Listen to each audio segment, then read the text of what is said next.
Let's bring BuzzFeed business reporter Matthew Zeitlin. Matthew, good to see you. You too. Hey, Matthew, let's start with propane. Yeah.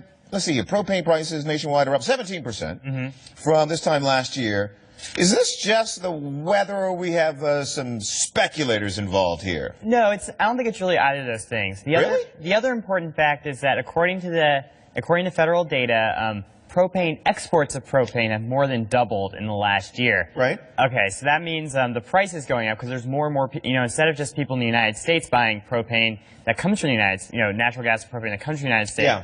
People from all over the country are able to buy it, and that's been driving the price up. So in the list of options for heating your home, you start with what? Natural gas, oil, and then propane? Is that it's those three, right? Yeah, and it's oftentimes, geographical, different areas, they use different stuff. Because I'm wondering who's still using propane, but I guess there are a number in the millions of people around the country who still use propane to heat their homes. Absolutely. So one of the states that put in, that loosened regulations for transporting propane was Ohio. But we've been seeing this problem all over the country with kind of these two really severe spells of winter weather. Supplies of what people need to use to deal with it have really gone down. My favorite example is that in Maine, they've used 50,000 pounds, I think, of salt to desalt the roads.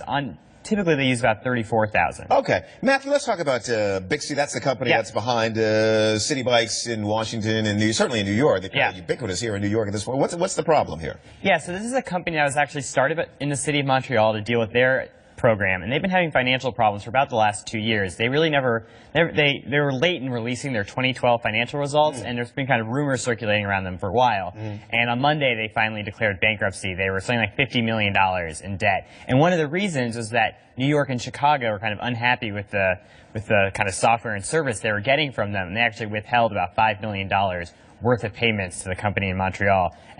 That'll be freed up at some point. That's a dispute. That's not going to court. That's something they're going to work out. So the business, right? Yeah. So the only reason City Bike isn't working today is that no one wants to get out on one in New York. But they're still working. It's actually a different company that licenses the software and the kind of operations in New York, Chicago, and D.C. So for now, City Bike will be totally working. All right. There he is, BuzzFeed's Matthew Zeitlin. Matt, good to see you as always. You too. Come on back and see us again. Coming up on Jazeera.